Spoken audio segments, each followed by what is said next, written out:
aan, dis tyd vir Fokus. Ek is Lenet Francis, en baie welkom. Eskom het Suid-Afrikaners gemaan dat beurtkrag nog vir die volgende 2 jaar 'n permanente instelling gaan wees. Dit beteken, burgers sal alternatiewe maniere moet vind om sonder elektrisiteit te klaarkom. Die burgerregteorganisasie AfriForum's sê hulle het die oplossing om die land se voortsleepende kragkrisis te stuit. AfriForum het Sondag aangekondig dat hy sy eie elektrisiteits opwekkings maatskappy gaan stig.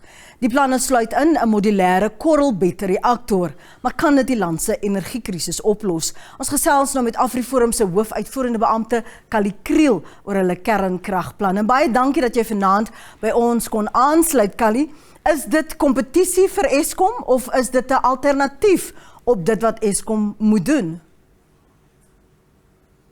Goeienaand Lenet, dit is regtig lekker om met jou te praat. Nee, hoegenaamd is dit nie kompetisie vir Eskom nie.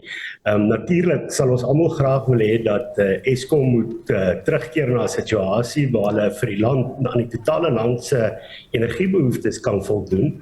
Maar ek dink dit is tog vir ons almal duidelik dat Eskom waarskynlik nooit gaan regkom nie. Hulle gaan altyd 'n rol speel, maar 'n kleiner wordende rol.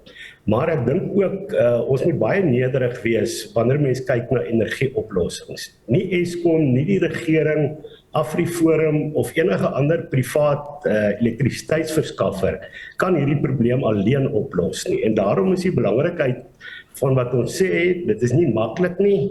Dit is 'n langtermynprojek, maar ons moet nou begin om die oplossings te kry. En as ek die oplossing kan opsom, is dat die elektrisiteitsnetwerk moet gedesentraliseer word. Dit is eintlik soos 'n olifant, daar is 'n gesegde, hoe eet jy 'n olifant? Jy eet stukkie vir stukkie. En daar is genoeg rolspelers en kundigheid wat kan help met die oplossing, maar dan moet ons die elektrisiteitsnetwerk desentraliseer om dit moontlik te maak vir talle rolspelers om op verskillende plekke 'n oplossing te bring. En 'n goeie voorbeeld hiervan is byvoorbeeld die maatskappy Rural met wie AfriForum gesprekke voer. Hulle het in Frankfurt, het hulle gefokus op Frankfurt en die ander dorpe in die Mafube-omgewing en hulle behaal reuse sukses, want hulle fokus is nie te groot nie, hulle het die kundigheid en daai soort van oplossings wil AfriForum fasiliteer met ons 3-fase plan. Ek gaan nou vir jou vra om 'n bietjie te gesels oor daardie fokus in die 3-fase plan, maar wanneer het hierdie saad begine ontkiem, Kali? Wel, ek dink dis noodgedwonge. Ek dink ons sit nou al vir jare met 'n beurtkrag probleem en die feit is AfriForum se taak is om te sê ons wil 'n toekoms hier aan die suidpunt van Afrika skep. Nou ons weet misdaad is 'n reuse probleem, maar wat nou baie sterk na vore kom is dat die elektrisiteitskrisis veroorsaak eintlik vir mense 'n oorlewingskrisis. Selfs mense wat sonpanele het, hulle werk in 'n ekonomie waar produksie daal, waar daar werksverliese gaan wees en so meer. So hierdie plan is uit noodgebore, maar wat ek dink belangrik is as mens hoop vir die toekoms wil hê, dan die een van 2 keuses. Jy kan sê goed, ons berus ons by 'n toekoms waar ons in die duister geplaat gaan word, of ons sê vir mekaar, kom ons kyk wat ons kan doen. En ons glo dit is haalbaar, maar ons moenie onrealisties wees nie. Ons korttermynplanne het ons reeds mee begin, daar's reeds suksesse. Ons glo die mediumtermynplan kan relatief vinnig kom en dan die kerndeel is natuurlik 'n baie langer termynplan rondom 10 jaar. Net weer eens, so wat ek sê, mens moet nederig wees. Ons besef, daar's baie hindernisse. As daar nie hindernisse was nie, sou ons nie elektrisiteitskrisis gehad het nie. So deel van ons plan is ook om daardie hindernisse uit die weg te ruim, om dit ook vir ander rolspelers moontlik te maak om by te dra tot die oplossing. Jy het natuurlik 'n impakstudie al reeds gedoen. Jy praat juis van fases en dat dit 'n langtermynprojek is. Praat 'n bietjie met my oor die hindernisse benewens wetgewing. Wel, ek dink as mens nou gaan kyk op die kort termyn, is dit natuurlik so dat mense word nou self in hulle eie huise geraak. En dit maak mense mismoedig. As mens ook kyk na immigrasiesyfers, lyk dit of dit begin toeneem. So ons moet by die begin, om te sê, kom ons kyk om binne in mense se huise vir hulle oplossings te kry. Nou, die afgelope week het AfriForum 'n verslag bekend gestel van 'n paneel kundiges, om te sê wat is nodig om by jou huis jouself so selfstandig moontlik te maak en Eskom minder nodig te hê. Nou, hoekom dit belangrik is, jy weet, het lyk vir my die sonpaneelbedryf is nou die nuwe goudmyn, want baie mense tree toe. Dis natuurlik wonderlik, maar wat ons net moet seker maak is dat mense ingeligte besluite neem, en daardie verslag is op ons webwerf beskikbaar. Ons kyk ook na finansieringsmodelle wat ons eersdaags behoort aan te kondig. Baie belangrik, ook op die kort termyn, is wat gebeur hierdie private energieverskaffers. Kry tussen 2 tot 3 rand per eenheid, afhangend van 'n kontrak. Maar ongelukkig is dit so vir ander rolspelers, wat se kernbesigheid nie energieverskaffing is nie, praat hulle van 68 sent, en dit maak dit nie die moeite werd nie. Net om 'n praktiese voorbeeld te sê, as jy gaan kyk na 'n winkelsentrum met baie dakruimte, op die oomblik is daar baie van hierdie sentrums wat sonpanele insit om aan hulle eie behoeftes te voldoen. Maar hulle kan meer produseer, maar net omdat daardie tariefstruktuur nie reg is nie, is daar 'n probleem. So ons werk ook om daardie deure oop te maak, ook deur 'n regsproses. Dan die tweede fase, dink ek, is die een wat nie onrealisties is nie, maar daar is 'n politieke hindernis daarom. En miskien kan ek het net nou van die rural voorbeeld by Frankfurt en by Mafube munisipaliteit gepraat. Dit is 'n munisipaliteit wat finansiëel sukkel, daar's nie goeie bestuur en so meer nie. Nou, hoe het hulle dit reg gekry om daar effektiewe elektrisiteitsvoorsiening te doen? En dit is baie eenvoudig is om te sê, 'n munisipaliteit sonder kundigheid kan dit nie doen nie, en dan moet kundiges ingetrek word. Maar as munisipaliteite, ons weet hulle skuld meer as 44 miljard rand vir Eskom. Hoekom sal 'n privaat belegger nou belê? Want as 'n munisipaliteit nie vir Eskom betaal nie, gaan hulle ook nie vir hierdie maatskappy betaal nie. En daarom is daar 'n langtermyn ooreenkoms in samewerking met Rural en die munisipaliteit gesluit, 'n 25 jaar ooreenkoms. Daardie sekerheid maak dit moontlik vir 'n maatskappy om te belê. Daar's reeds 2 sonplase wat daar is, maar wat baie belangrik is, so 'n maatskappy moet ook beheer kry oor die invordering van die fooie wat mense betaal. Hulle moet beheer kry oor die instandhouding van die infrastruktuur, want wat baie keer gebeur, vanaf die Eskom-lyn tot by mense se huise, is dit 'n munisipale infrastruktuur, en as dit nie onderhou word nie, werk dit nie. En dan wat hulle daar in daardie geval doen is om dan, wanneer hulle die geld ingevorder het, hulle is meer effektief daarmee, hulle sorg dat die lyne in stand gehou word, maar dan wanneer hulle die geld ingevorder het, betaal hulle direk vir Eskom. En vanaf daardie reëling in plek is, het elke eenheid elektrisiteit wat aan daardie maatskappy betaal is verskaf is die geld aan Eskom betaal. Die agterstallige gelde is voor hierdie situasie. Is jammer om jou te onderbreek. Jammer, ek sê tog, hou nie so vas. Callie, ek wil net probeer verstaan, waar pas munisipaliteite dan binne hierdie plan van julle in? Gaan julle afsonderlik met 'n munisipaliteit 'n ooreenkoms aangaan? Ja, ons het op die oomblik het AfriForum 160 strukture, takstrukture reg oor die land. En wat net belangrik is, ons moet 'n blou druk hê wat ons aan daai munisipaliteite kan gaan voorlê deur ons takstrukture, natuurlik mobilisering van ander inwoners van dorpe om te sê hier's 'n plan wat kan werk. Nou die hindernis is, ons weet veral in korrupte munisipaliteite wat 'n groot deel van hulle is dit vir die amptenare wat korrup is belangrik om hulle hand op die beursie te hou. En daarom skop hulle daar teen. Maar ek dink as daar genoeg openbare druk is, mens moenie berus om te sê iets is moeilik, nou doen jy dit nie.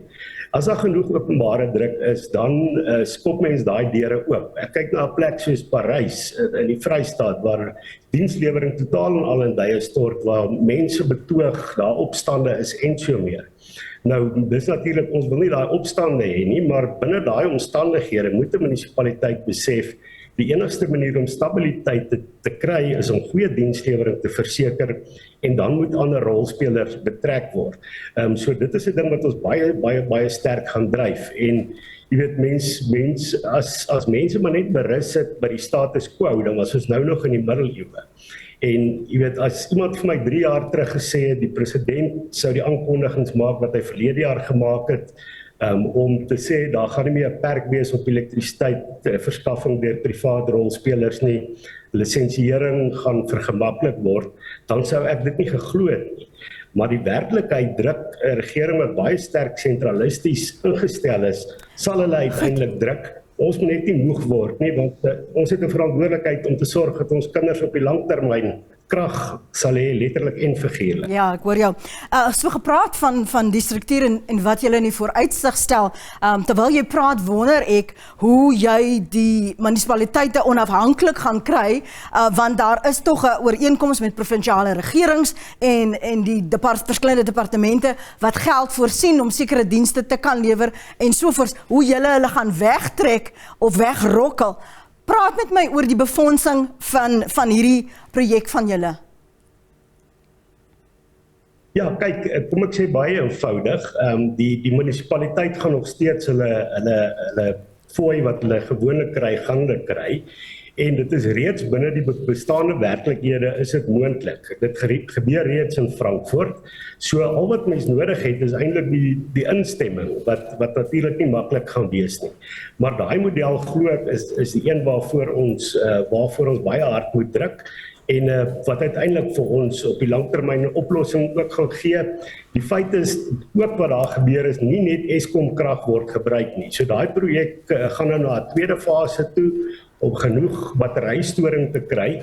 En jy weet, mens wil nou nie, mens moet daarom vir jou sê, daar 'n nederigheid wees en daar kan nog baie dinge gebeur, maar ek het 'n baie sterk vermoede dat Frankfurt een van die dorpe in die land kan wees wat eerste beerdkrag vry kan wees. Natuurlik in die Wes-Kaap is dit 'n ander storie. Daar hoef nie te veel of fasiliteeringsrol deur AfriForum gespeel te word nie. Ons weet die stad Kaapstad gaan reeds hierdie roete, hulle het tenders uit en daar's genoeg rolspelers wat dan daarvoor kan aansoek doen. Ek dink ons uitdaging gaan meer wees in die sentrale en noordelike dele van die land. Kali, baie dankie vir jou beskikbaarheid vanaand om oor julle briljante planne te gesels. Alle sterkte daarmee. Net hierna sit ons 'n gesprek voort, dan praat ons 'n bietjie oor die volhoubaarheid van AfriForum se groot visie. Moenie weggaan nie, ons is nou terug.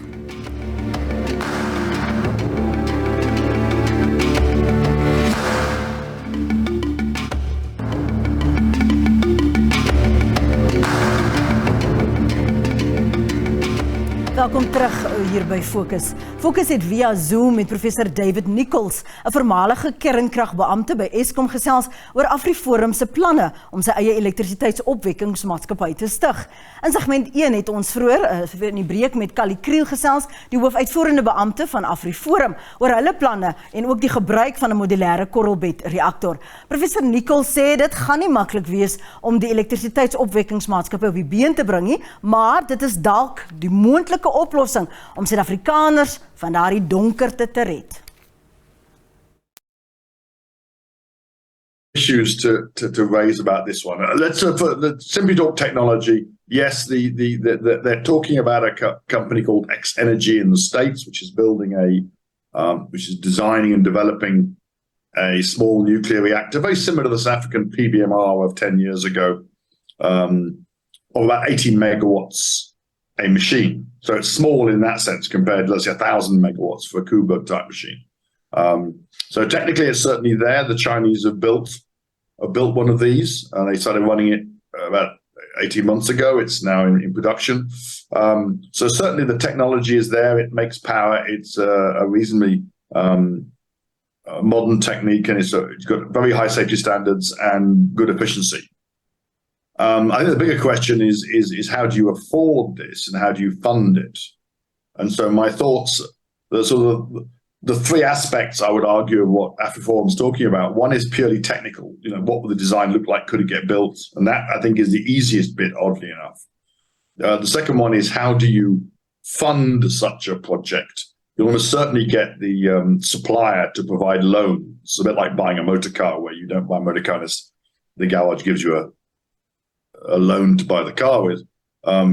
But the guarantees would require some kind of backing. In other words, the vendor would probably say, yes, I'll build it for you, I'll lend you the money for it, and then you repay me over the next 20 years, but like a bond on your house. But for that, you're then going to have some income stream to go with this 20-year repayment. And that is a function of who's going to provide that. Is someone give them a contract for power supply with a guarantee against? Is the state going to guarantee it? I don't know.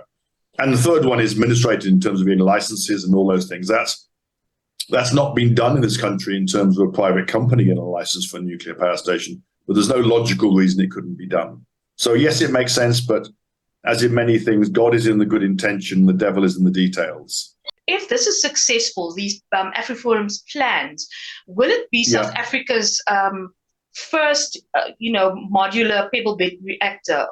First time South Africa will be using such a thing?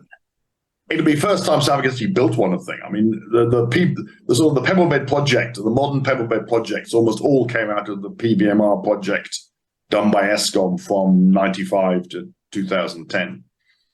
That project was terminated for reasons that I could go on to for some hours, but weren't actually technical. And so this will be the first one built. In fact, as of today, the only people running a pebble bed modular reactor are, in fact, the Chinese. They built a twin unit plant. That is, they've got 2 reactors running 1 steam turbine. But as of now, this will be one of the first ones in the world, yes, of this type. The technology's been around for 50, 60 years. The commercialization is the issue now. Do you think that using this reactor is a sustainable long-term solution to the power or the electricity crisis that we are seeing in the country? Oh, good grief, yes. The long-term viability of nuclear is not really in question. People often will say, well, are we going to run out of uranium or thorium as an alternative? And the answer is no. If we were to run a closed fuel cycle, we have enough uranium on Earth to last us in the order of well over 1 million years of current consumption. And I personally put 1 million years down as being sustainable, if you can accept that. So no, the sustainability of nuclear is not really an issue. People will say, but it's not actually renewable. And my answer is, well, what's really renewable? Because even solar power is using the sun, and the sun has a lifetime of about 4.5 billion years to go. So is that forever sustainable? Well, as far as I'm concerned, 4.5 billion years is quite long enough to be sustainable, and 1 million years is also pretty good. But there is no question that a nuclear fuel cycle can keep power going indefinitely. And of course, it has environmentally, nuclear power in general, environmentally, is the least environmentally impactful technology we know of. It's got the lowest, it's got the same kind of carbon dioxide per kilowatt hour figure as renewables have. It's got the same safety numbers, even including the Chernobyls and the Fukushimas. Its safety levels are very good. So no, sustainability is certainly not an issue for nuclear power. There's a political issue, of course, because people don't like it, largely because it actually squeezes out the more fashionable technologies out of the marketplace. In other words, if you've got a system like the French have, which is very largely nuclear, you don't really, well, why are you putting renewables in? Because you've got the power, you've got no environmental impact. What's the rationale for the renewables? Whereas if renewables are competing with coal and gas, they can argue, yes, we may be more awkward in terms of our intermittency, but at least we are not creating greenhouse gas effects, whereas nuclear isn't doing that either. Interessant, net hierna sit ons die gesprek voort. Bly by ons.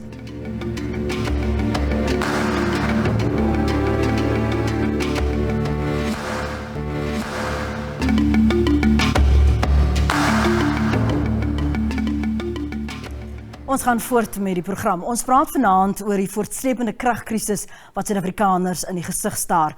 Vroeger het ons gepraat met AfriForum wat uitgebrei het oor hulle planne om hulle eie elektrisiteits opwekkingsmaatskappy te stig. Ons praat nou weer verder met professor David Nichols, 'n voormalige kernkragbeampte by Eskom wat glo dat AfriForum op die regte pad is. Nichols sê kernkrag is 'n volhoubare manier om te verseker dat die ligte in die toekoms aanbly. Zero world by 2050. The only 2 technologies that are demonstrated in the world today to actually feed grids and make them work at that kind of with low carbon is in fact large-scale hydroelectric plants, i.e. big dams, and also nuclear plants. And you can look around the world, and all the countries that have got low-carbon competitive grids have got those two technologies as their drivers.